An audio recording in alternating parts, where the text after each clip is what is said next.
মুসলমান যদি প্রসাব করে ভাসতে ভাসতে দাদার দেশে চলে যাবি,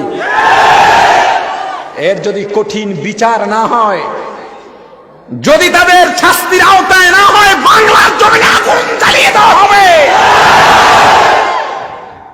আসার পথে একটা ভিডিওর মধ্যে দেখলাম চট্টগ্রামে হিন্দু পরিষদ নামে কিছু হিন্দু হেফাজতে ইসলাম এবং চরমোনাইয়ের গালে জুতা মারার স্লোগান দিচ্ছে।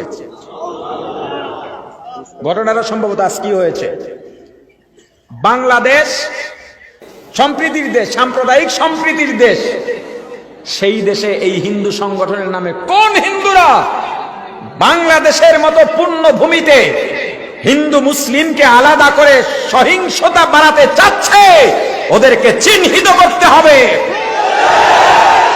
শাহজালালের ভূমিতে, চরমোনাই পীরের ভূমিতে, আহমদ শফীর জমিনে মুসলমানদের বিরুদ্ধে জয় শ্রীরাম বলে স্লোগান দেওয়ার অধিকার ওদেরকে কে দিয়েছে খুঁজে বের করতে হবে। আমরা এদেশে তোদের ভাড়াটিয়া, তোরা আমাদের মালিক নাকি? এত বড় দুঃসাহস কোথায় পেয়েছে? স্লোগানের সময় ওদেরকে পুলিশ কেন ধরলো না? ওরা জয় শ্রীরাম বলে বলে হেফাজতের গালে গালে জুতা মারো তালে তালে, চরমোনাইয়ের গালে গালে জুতা মারো তালে তালে।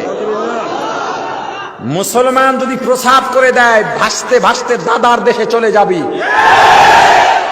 এর যদি কঠিন বিচার না হয়, যদি তাদের শাস্তির আওতায় না হয়, বাংলার জমিনে আগুন জ্বালিয়ে দেওয়া হবে।